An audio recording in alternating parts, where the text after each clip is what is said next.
4 साल पहले आपने 25 लाख के बदले में अपनी ज़मीन गिरवी रखी थी। लक्ष्मण गट्टा से मिले आप। काफ़ी भारी सूद वसूल करता है। धंधा है उसका, और कोई बिरादरी वाला डिस्काउंट नहीं देता। लोन किस लिए लिया था? घर बार वाले लोग हैं, एक खर्च हो तो बताऊं आपको। और ये लोन अभी तक आपने चुकता नहीं किया? असल तो छोड़िए, सूद तक नहीं चुका पा रहा हूँ। रिटायर्ड आदमी हूँ, अब एक पेंशन से तो हो नहीं से रहा। वैसे जिस वक्त ये ज़मीन गिरवी रखी थी, ज़मीन के दाम तब भी वही थे जो आज हैं? बिल्कुल नहीं, ये तो 2-2.5 साल में चमत्कार हो गया। और इसी चमत्कार के चलते सुजीत गट्टा और दशरथ गट्टा जैसे लोग करोड़पति बन गए रातों रात, और आप नहीं बन पाए। वैसे बताया नहीं आपने लोन क्यों लिया था? करीबी रिश्तेदार की बेटी की शादी थी, दहेज के लिए पैसा नहीं था, तो मैंने अपनी जमीन गिरवी रख दी। हवाला भी यह है कि ना तो मैं जमीन छुड़ा पा रहा हूं और ना ही वो रिश्तेदार पैसे दे रहा है। सर, भूपेंद्र पे शक करना बनता नहीं। उसने अपने लोन की एक भी इंस्टॉलमेंट को मिस नहीं किया। अगर वो चाहे तो पूरा लोन एक साथ पे कर सकता है सर। और उसने किसी भी चीज को गिरवी नहीं रखा है, सिर्फ लोन लिया है। सर, सूबेदार ज्ञानी गट्टा से कुछ पता चला क्या? कुछ नहीं, बहुत कुछ। ये सूबेदार ज्ञानी गट्टा या तो एक्स्ट्रा लार्ज दिल लगता है अपने सीने में, या फिर इसने अपने सीने में कोई शातिर राज छुपा रखा है। मुझे इस सूबेदार की एक एक डिटेल चाहिए, और इसके रिश्तेदारों की भी। किस बारे में? ये हमारी जमीन में इनके बारे में। अभी तक तो किसी ने नहीं पूछा। क्यों, क्या बात है?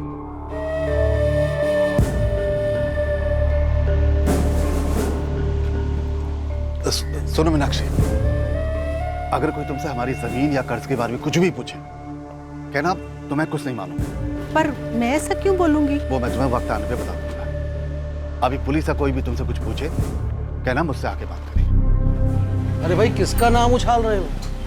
सूबेदार जी पूरे गांव के सलाहकार हैं, बहुत इज्जत है उनकी, चाहे कैसे ही मसला क्यों ना हो, सटीक सलाह रहती है उनके पास।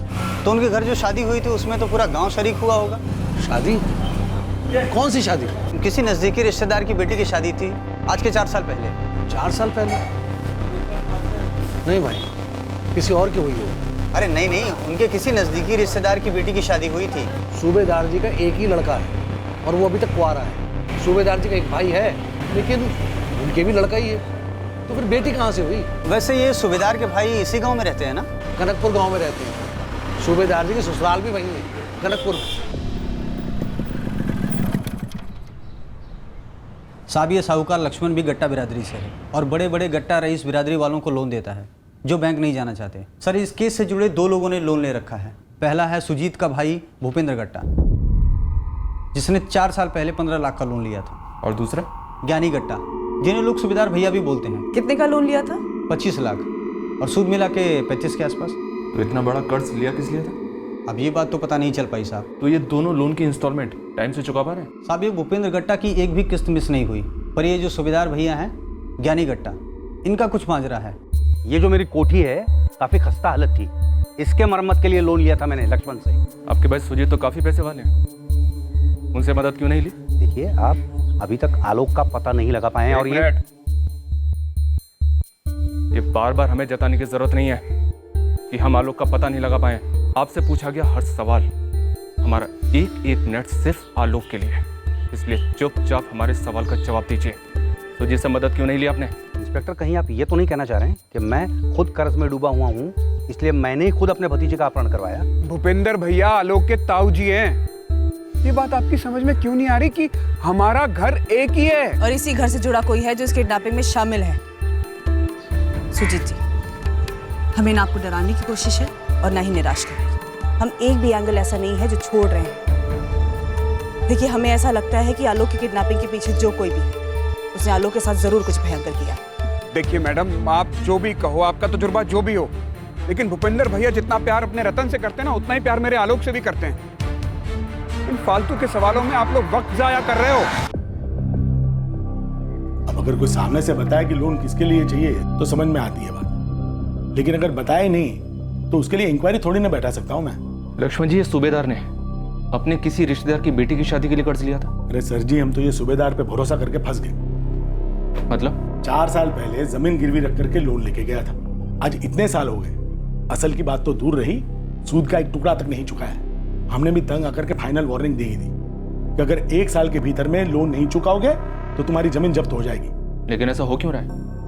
इज्जतदार आदमी है गांव का, किश्त क्यों नहीं चुका पा रहा है? सर जी अब ये मैं कैसे बता सकता हूँ? ये तो आप सूबेदार से पूछिए या उसके बेटे समीर से।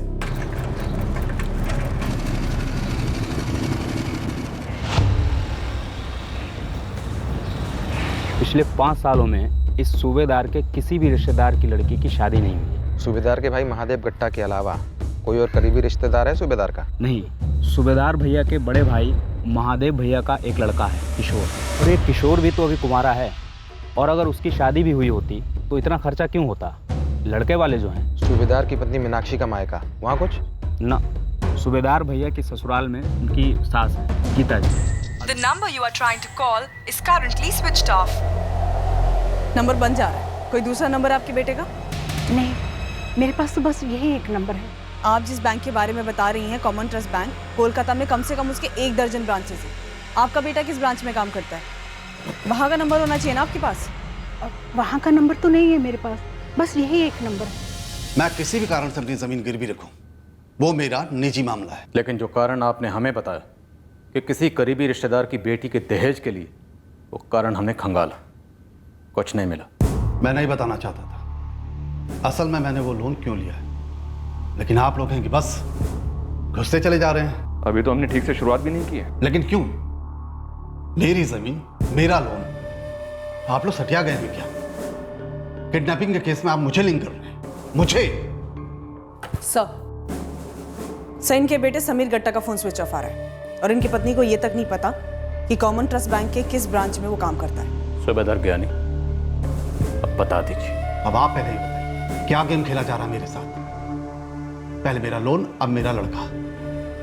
क्या है ये? कोई और नहीं मिला तो मुझे बलि का बकरा बनाएंगे। कोलकाता में आपका बेटा कहाँ और किस ब्रांच में काम करता है, लिख कर दीजिए।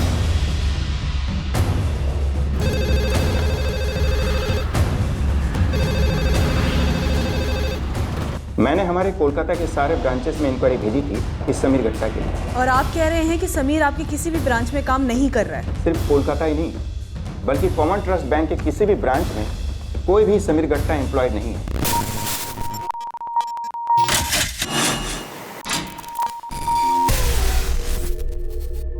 ये किशोर गट्टा है साहब, सूबेदार ज्ञानी गट्टा का भतीजा और महादेव गट्टा का बेटा है। ये भी कनकपुर में नहीं है, इसका फोन ऑफ आ रहा है। पिछले 1 हफ्ते से माँ बाप से कांटेक्ट भी बंद है साहब। ये अभिषेक गट्टा और उसका छोटा भाई दीपक गट्टा सेम स्टोरी है साहब, ये दोनों भी कनकपुर गांव से गायब हैं और फोन ऑफ आ रहा है। आपका खुद का बेटा समीर गट्टा और भाई का बेटा किशोर गट्टा और दोनों साले अभिषेक गट्टा और दीपक गट्टा, ये चारों इस वक्त कहाँ हैं?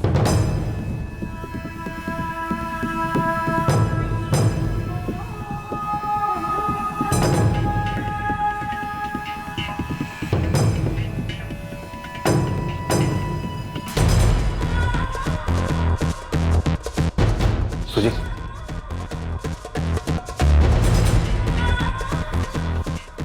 क्या बात है सूबेदार जी? क्या जानते हैं आप? सूबेदार जी? नामुमकिन। अरे सूबेदार भैया हर कदम पर हमारे साथ रहे हैं। तभी तो भूपेंद्र जी आपके और हमारे हर एक कदम से वाकिफ था वो। 1 मिनट मैडम, अगर सूबेदार जी हमें नुकसान पहुंचाना चाहते थे तो हर वक्त मुझे साहस क्यों देते? दरअसल एक बात बताना मैं आप लोगों को भूल गया। सूबेदार जी ने भी मुझसे कहा था कि उनकी बात हुई थी। किससे? आलोक से। क्या? सुजीत, ये अपहरणकर्ता तुम्हें दोबारा फोन करेंगे। आपको कैसे पता सूबेदार जी? अरे बाकी लोगों की तरह उनके पास मेरा नंबर भी तो है। आपकी बात हुई है उनसे? दरअसल मेरी बात आलोक बेटे से। आलोक से बात हुई? कहाँ है वो? कैसा है? क्या क्या क्या बोला? क्या? शांत शांत रहो। मुझे नहीं मालूम वो कहाँ है। बहुत तकलीफ में था। उसने सिर्फ मुझसे इतना कहा कि पापा को बोलो मुझे छुड़ा लो। छुड़ा लूंगा मैं तो जरूर छुड़ा लूंगा उसको। देख कैसे? बताओ ना कैसे छुड़ाओगे उसे? पैसे देकर। पैसे तो अंदर रेडी रखे हैं। और पुलिस भी तो हरदम रेडी रहती है। उनका कोई जासूस जरूर है जो हमारी सारी खबर किडनैपर्स को देता है। क्या क्या क्या करें सूबेदार जी? कल जब किडनैपर्स का फोन आए तो उनको बोलो इस बार पुलिस साथ नहीं होगी, और सच में पुलिस साथ में नहीं होनी चाहिए। हम सबको मिलकर उनसे कहना होगा कि आप लोग पीछे हटिए। ऐसा ही करेंगे। ये पुलिस वाले ना किसी के नहीं होते, ये हमारे दर्द को कहाँ समझेंगे। जी जी, काश आपने बात हमें पहले बताई होती तो आलोक इस वक्त आप लोगों के साथ होता, वो सारा गिरोह जेल के अंदर। ये सभी मुल्तानगढ़ में है। ये चारों मुल्तानगढ़ में जहाँ भी है ना, वहाँ आप हमें लेके जाओगे अभी इसी वक्त।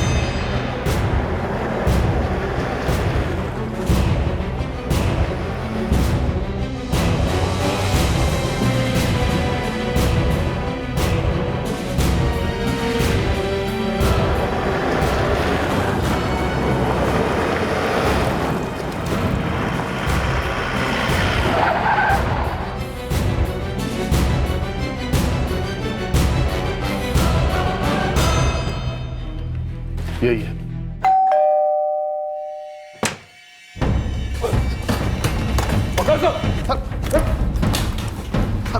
सभी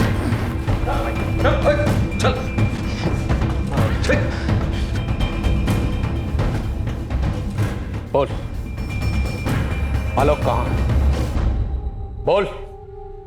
सूबेदार, समझा दे अपने पिल्लों को, वरना ठोक दूंगा। समीर, बेटा आलोक कहाँ है?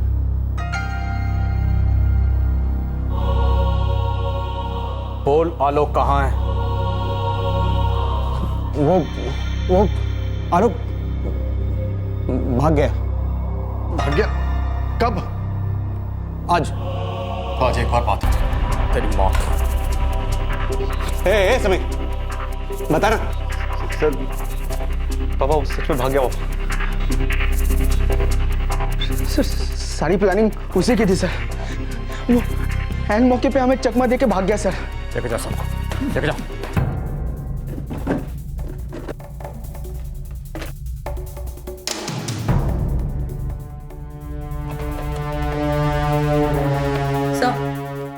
लगता है ये प्लानिंग काफी लंबे टाइम से चल रही थी और काफी लंबे टाइम के लिए चल रही थी। और ज्योति, यहाँ ये किताबें, यहाँ एग्जाम कौन दे रहा है? हो क्या रहा है यहाँ पे? तुम कौन हो? लोग कौन है? पुलिस। अगर मैं चाहूं तो तुम लोगों को एक साथ भी चीर सकता हूं, और अलग अलग भी। कैसे पसंद करोगे? सर, जहाँ तक मुझे मालूम है, आलोक पिछले 2 महीने से इन लोगों के पास था। हालांकि मैंने उसे अपनी आंखों से कभी देखा नहीं। वो सच में भाग गया सर। जैसे खबर आई कि जीजा जी पकड़े गए हैं, अचानक से गायब हो गए। फिर से बोल। वो भाग गया सर। जैसे पता चला कि जीजा जी पकड़े गए। इंस्पेक्टर होगा तो अपने थाने में, इस समय तो अपने बाप से बात कर रहा है, समझे? फिरौती का कॉल तो ही करता था ना। आप झूठ बोल रहे हैं। हमारा आलोक खुद ऐसी प्लानिंग कभी नहीं कर सकता। सुजीत जी, वो लोग कितना झूठ बोल रहे हैं। आलोक की किडनैपिंग कितनी सच है ये तो पता लगाएंगे हम। वैसे आपको एक बात बता दें, एक लड़की भी हमारी हिरासत में। लड़की? जी हाँ, लड़की। उसका कहना है कि आलोक ऐसे बिहेव ही नहीं कर रहा था जैसे कि उसका किडनैप हुआ। मैडम, मैं तो समीर की फ्रेंड हूँ। 6 महीने से रोज उस घर आ जा रही हूँ। समीर और दीपक दोनों बैंक के पीओ के एग्जाम के लिए तैयारी कर रहे हैं। बहुत शिद्दत से पढ़ाई करते हैं दोनों। ऐसे में वो किसी को किडनैप क्या करेंगे? और आलोक भी घर में ठीक से ही रह रहा था। हम सब तो हंसी मजाक करते रहते थे। तो ये कह रही है कि आलोक यहाँ मुल्तानगढ़ में उस घर में कैदी था, पर कैदी जैसा पेश नहीं आ रहा था, हंस खेल रहा था। बिल्कुल मैडम। कहाँ है वो इस वक्त? मैडम, वो तो मुझे नहीं पता। मैं खुद एक हफ्ते से बाहर थी, समीर से भी मिलने नहीं आ पाई। मैं आपको कह रही हूँ ना, वो किडनैप नहीं हुआ था। आप खुद सोचिए, कोई किडनैप हुआ बंदा गाने वाने गाकर खाना बनाएगा, वो भी अपने किडनैपर्स के लिए। नींद आती है कम, तुमको देखा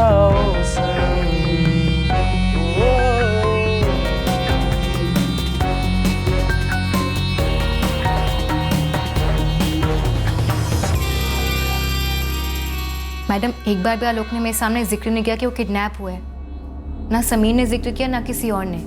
मैं मुल्तानगढ़ रहती हूँ, वहीं पढ़ती हूँ। अगर मुझे ऐसा कुछ पता होता कि समीर ने उसके दोस्तों ने मिलकर किडनैपिंग की है, तो मैं उन सबसे कोई वास्ता ही नहीं रखती। ये सबके सब स्टोरी फैल रहे हैं सर। इनकी तोड़ाई शुरू करते हैं। वो लड़की निहारिका भी इन सबके साथ शामिल है। ज्योति आड़े हाथों ले रही है उसे। नहीं नहीं सर, उसे कुछ मत कीजिए प्लीज। उसे सबके बारे में कुछ नहीं मालूम है, वो इनोसेंट है सर। बोल बेटा समीर, कौन इन्वॉल्व था और कौन इनोसेंट?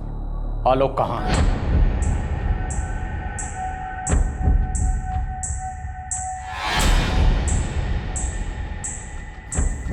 सर ये सच है कि आलोक की किडनैपिंग हुई थी, लेकिन ये भी सच है कि वो खुद इस प्लान में शामिल था।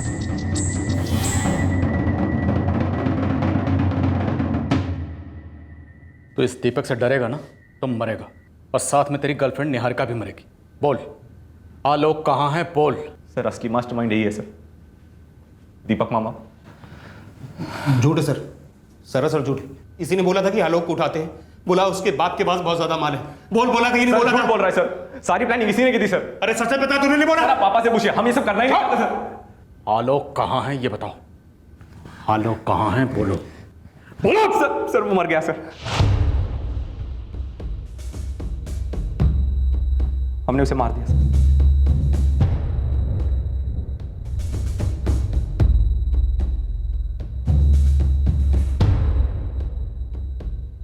अभी कुछ देर पहले कह रहे थे कि भाग गया, अभी कह रहे हो कि मार डाला। थोड़ी देर बाद पता नहीं क्या बोलोगे।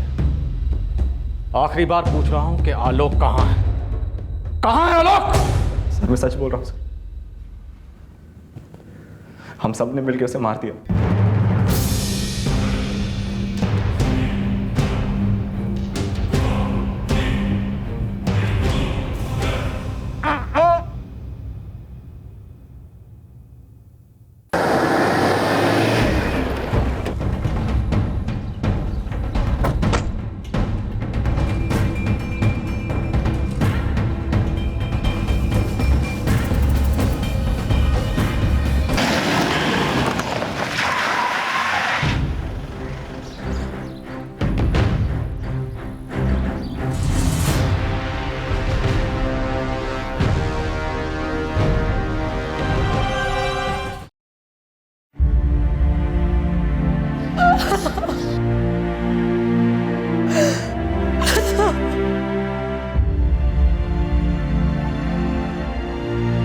सुजीत,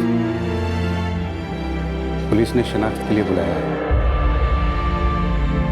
कह रहे हैं कि लाश अपने आलोक की है।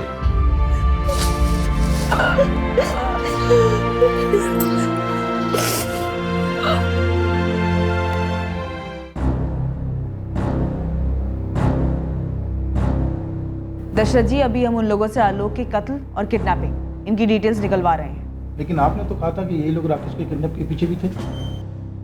दीपक और अभिषेक तो दूर के रिश्ते में पड़ते हैं। देखिए, हमने आपसे और सुजीत गट्टा जी से कितनी बार पूछा कि क्या कोई ऐसा रिश्तेदार है जिस पे शक किया जा सकता है।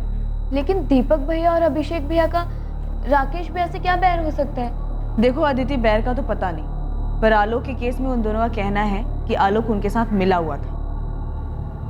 अब राकेश के बारे में वो क्या कहते हैं ये देखना बाकी है। सर आलोक थक चुका था, वापस घर जाने की जिद कर रहा था, लेकिन ऐसे कैसे जाने देते उसे? बस अब बहुत हो गया, मुझे मेरे मम्मी पापा के पास जाना है, मतलब जाना है, मैं जा रहा हूँ। आलोक, क्या बच्चों की जैसी बातें कर रहा है? तू यहाँ से गया तो हम सब यहाँ से गए। लेकिन भैया यहाँ पर भी रहकर कुछ हो तो नहीं रहा है ना। उधर पापा ईमानदारी से 50 लाख रुपए लाते हैं तो आप लोग लेने नहीं जाते हैं। अगर हम पैसे उठाने जाएंगे तो पुलिस हमें उठा लेगी। वो तेरे पापा और तेरे ताऊ दोनों बेकार में पुलिस की गोद में जाकर बैठे, और वो लोग उनकी आया की तरह साया बनकर पीछे। वो सब मुझे नहीं समझना। आप लोगों ने 2-3 दिन का खेल बोला था, वो खेल हो गया। हेलो, अपना फोन स्विच ऑफ कर दे। अरे भैया, वो मुझे ना आटे का डिब्बा घर पे छोड़ना है। अगर नहीं छोड़ूंगा ना तो पापा फिर लेक्चर देने लगेंगे मुझे। 2 कान किस लिए दिए ऊपर वाले ने? यहाँ से सुनो, यहाँ से निकाल दो। भैया सिर्फ 5 मिनट लगेगा, छुड़वा देता हूँ ना। अरे तू 10 मिनट में चक्की में होगा, तो हमारे साथ चल, तेरे लिए एक मस्त प्लान है। किडनैप? आप लोगों ने मेरा किडनैप किया? भैया मेरा ना आटे का डिब्बा रेडी हो गया होगा, मैं डिब्बा लेने जाता हूँ। आलोक, हम मजाक नहीं कर रहे। हम तुम्हारे पापा से 50 लाख रुपए मांगेंगे और वो बड़ी आसानी से ये रकम हमें दे देंगे। देख, मांगेंगे 50, लेंगे भी 50, और उसमें से पूरे का पूरा 5 तेरा। भाई मुझे इतना सर्कस करने की क्या जरूरत है? देखो 50 या 5 पूरे के पूरे पैसे मुझे ही मिलने वाले। पापा सब कुछ मेरे लिए तो छोड़ के जाएंगे, करोड़ों रुपए जितने भी है सब मेरे लिए छोड़ के जाएंगे। वो कहावत सुनी है तूने कि जब दांत थे तो चने नहीं थे चबाने, और जब चने हैं चबाने को तो दांत नहीं है। अच्छा एक बात बता कि बुढ़ापे में ये करोड़ों रुपए क्या करेगा? अभी 2-4 दिन में तेरी जेब में कैश 5 लाख होंगे। सुन, ऐश करना। भैया आप लोग पागल तो नहीं हो गए? या मेरे पापा को लल्लू पुंजू समझ रहे हो? अरे मतलब आप लोग एक फोन करोगे और पापा ऐसे ही लाके 50 लाख रुपए आपको दे देंगे। पता है पापा क्या सोचेंगे? वो सोचेंगे कि ये सब कुछ जो भी हो रहा है ना, ये मैं करा रहा हूँ, उनके साथ मस्ती मजाक कर रहा हूँ। 50 लाख नहीं 50 जूते मारेंगे मुझे पूरे गांव में। और अगर दे दिए तो पूरे 50 लाख रुपए सिर्फ एक फोन कॉल पर, वो भी कैश रोकड़ा।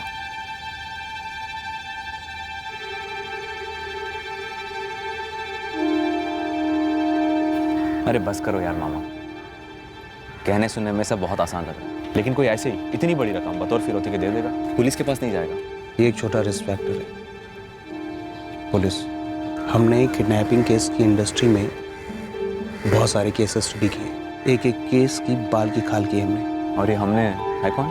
किशोर, अभिषेक, दोनों मेरे साथ हैं, टीम है अपनी। मामा लगता है टीवी पर रात में क्राइम पेट्रोल को ज्यादा ही देख रहे हैं। हाँ, वो भी हमारा स्टडी मटेरियल है। तो फिर शायद कभी पूरा एपिसोड नहीं देखा। एक भी ऐसा केस बता दो जहाँ पे क्राइम को सक्सेस मिले। देखा नहीं लास्ट में क्या होता है? सारे क्रिमिनल पकड़े जाते हैं और साले जेल में सड़ते रहते हैं। क्राइम पेट्रोल में उन्हीं केसेस को दिखाते हैं जिनमें क्रिमिनल बेवकूफ होते हैं, डफर सुराग छोड़ के जाते हैं। दर्जनों सैकड़ों ऐसे केसेस हैं कि पुलिस कुछ नहीं कर पाती, और वैसे हमारा प्लान फुल प्रूफ है। तो बोल,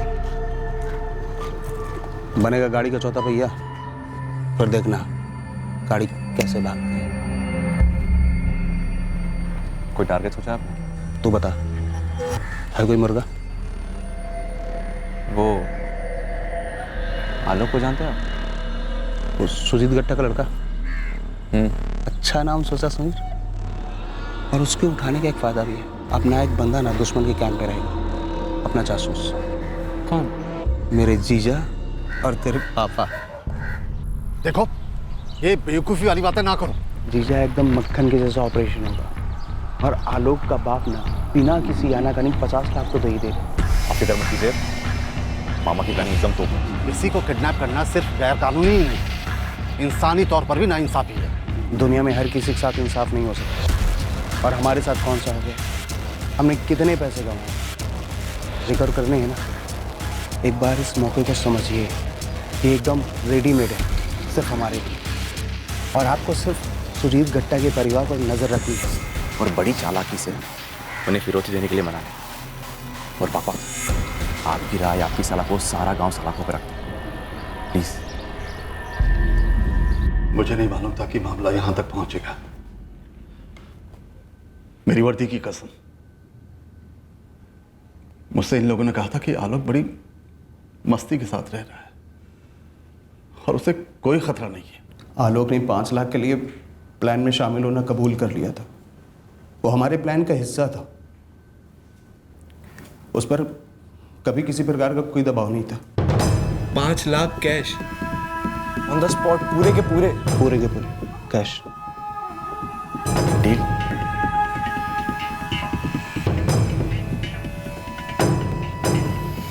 डील।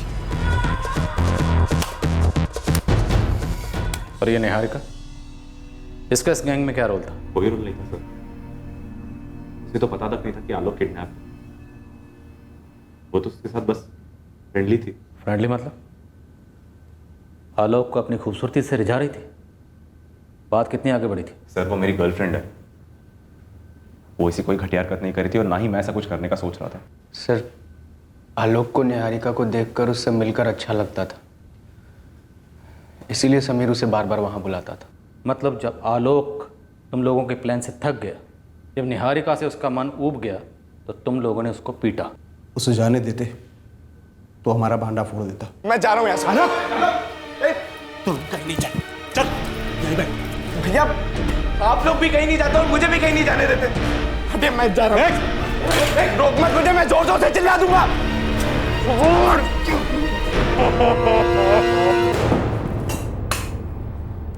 ये तो प्लान में सोचा ही नहीं था। अभी प्रॉब्लम आई तो हल भी निकलेगा। सबसे पहले तुम समीर उस निहारिका को यहाँ आने से रोको, वरना ये बंदर ना सब कुछ बक देगा। निहारिका को मैं संभालूंगा, लेकिन अब आगे क्या करना है? कुछ ना कुछ जल्दी से जल्दी सोचना पड़ेगा। वहाँ पुलिस हट नहीं रही है और पापा बहुत परेशान हो रहे हैं। तुम सूबेदार जी की चिंता मत करो, जी बहुत एक्सपर्ट है। लेकिन आप मामा, आप ना एक्सपर्ट से कोसों दूर है। सब कुछ मक्खन होगा बोल बोल के हमें इस दलदल में फंसा दिया।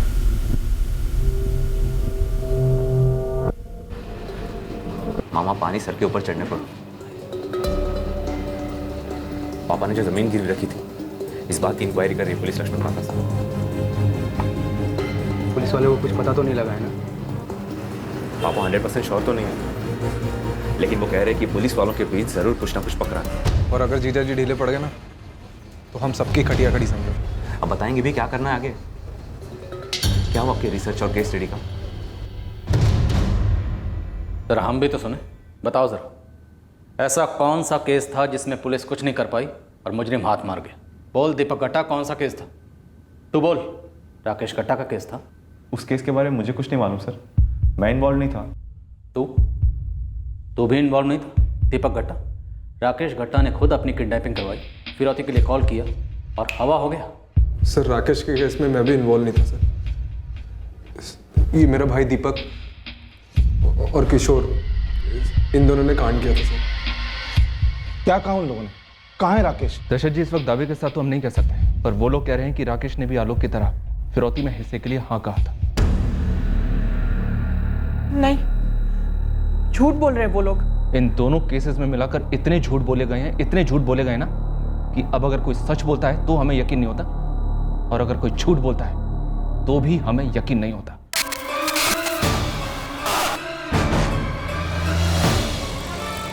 राकेश,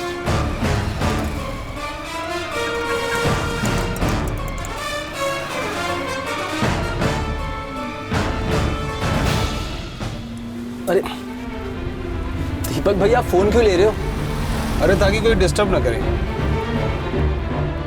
सब पार्टी करने वाले हैं, फुल ऑन पूरी रात। फोन का क्या करेगा?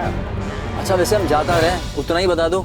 सरप्राइज है, पर यकीन मान सुनकर हिल जाएगा। तो इन शॉर्ट तुम्हारा केस स्टडी का केस भी तुम्हारा ही केस है, प्रैक्टिकल वाला, राकेश गट्टा किडनैपिंग। इसमें बात आगे बढ़ी नहीं और मामला ठंडा पड़ गया। दशरथ से तुम लोगों ने मांगा 75 लाख और सुजीत से 50 लाख। ये रकम क्यों चाहिए थी? ज्ञानी सूबेदार की ज़मीन जो गिरवी पड़ी थी उसे छुड़ाने के लिए?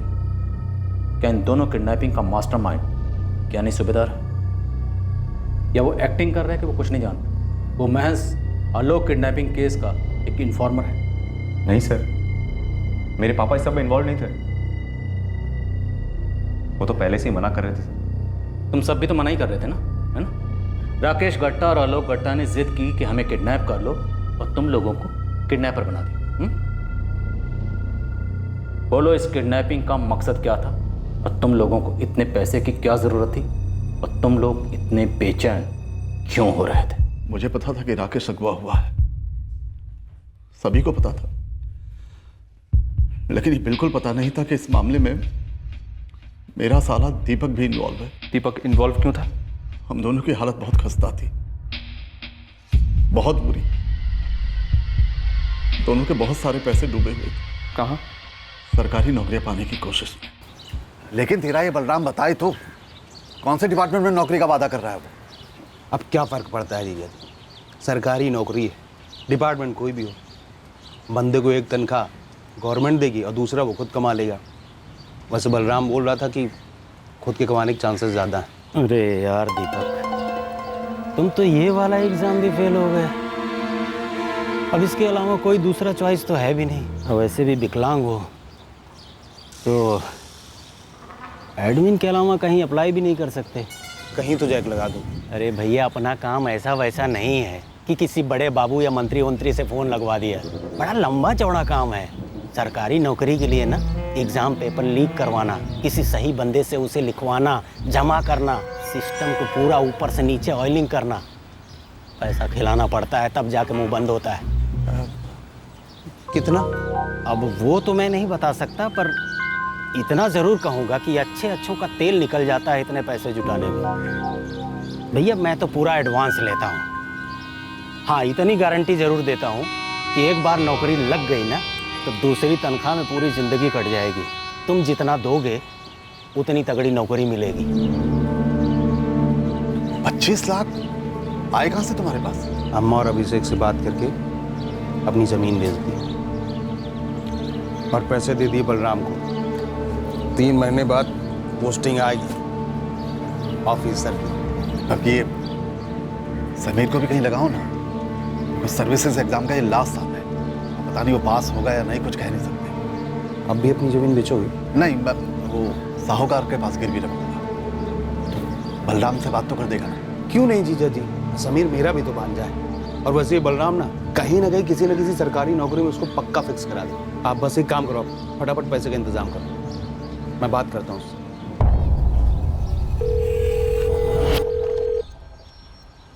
मामा क्या हुआ? फोन नहीं उठाया क्या? साला ये मिशन कहाँ गायब हो गया? 2 हफ्ते पहले बोल रहा था कि सामने से फोन करेगा। अब देखो रिंग जा रही, फोन ही नहीं उठा रहा।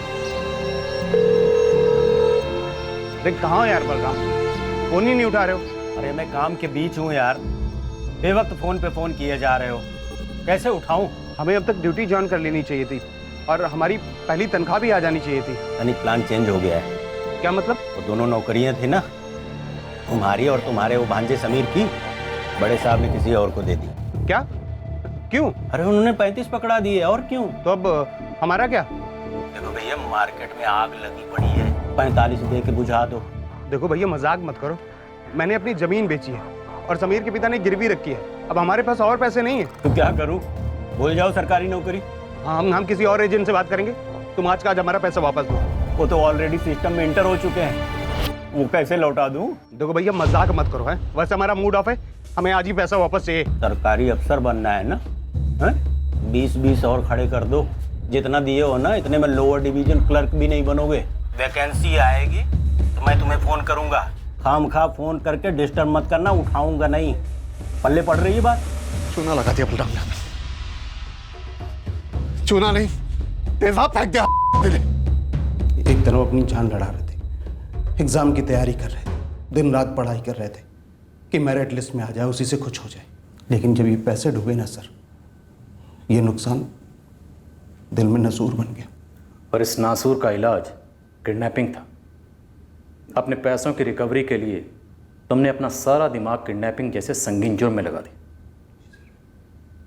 राकेश गट्टा वो भी शामिल था इस किडनैपिंग में? पैसे किसे नहीं चाहिए होते सर, लेकिन राकेश ने सोचने में कुछ ज़्यादा ही टाइम लगा दिया। अबे कितना टाइम लेगा सोचने के लिए? 75 लाख रुपए तेरे पापा यूं दे देंगे, तेरे को मिलेंगे 25 लाख। 25 बैठे बैठे यूं ही। पहले तुम मेरा फ़ोन लौटा दो, मैं घर जाकर सोच कर बताता हूँ। घर जाकर तो सीधा अपने बाप को बोलेगा और बाप पुलिस वालों को। नहीं, मैं सच में सोचना चाहता हूँ। इसमें सोचने जैसा क्या है? एकदम दूध भात की जैसे है।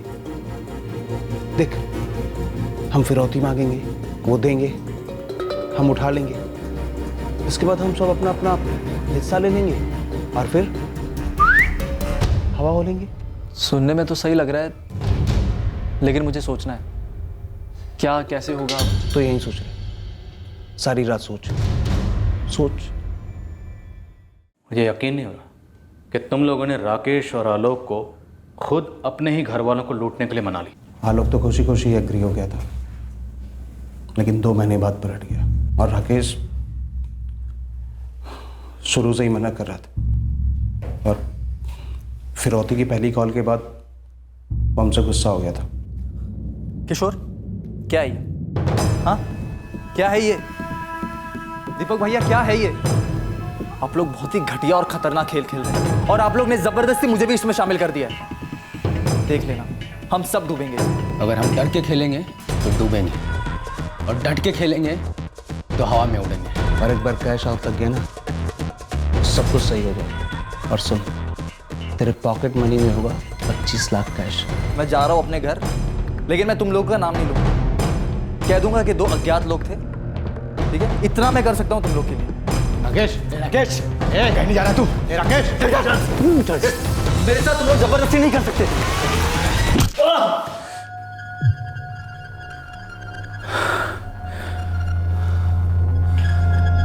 सांसें चल रही है। जब तक इसकी सांसें चलेंगी ना, तब तक हमारे लिए खतरा बना रहेगा। क्या बोल रहे हो? वही जो तू समझ रहे। अगर राकेश जिंदा रहा तो हम मरेंगे।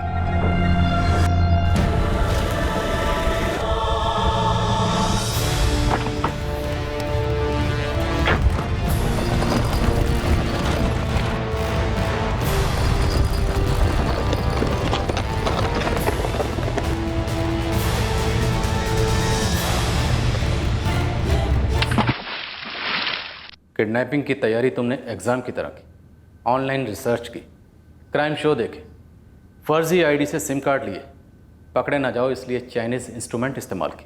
क्या सोचा था? क्राइम शो देखकर परफेक्ट क्राइम कर लोगे? क्राइम शो देख के ये तो सीख रहे हो कि क्राइम कैसे किया जाता है, लेकिन क्राइम शो के एंड में मुजरिम कहाँ पहुँचता है ज़रा ये भी देख लेते। ये देखते तो तुम्हें समझ में आता कि मुजरिम पहुँचता है वहाँ जहाँ इस वक्त तुम लोग हो, जेल और सजा के नरक में।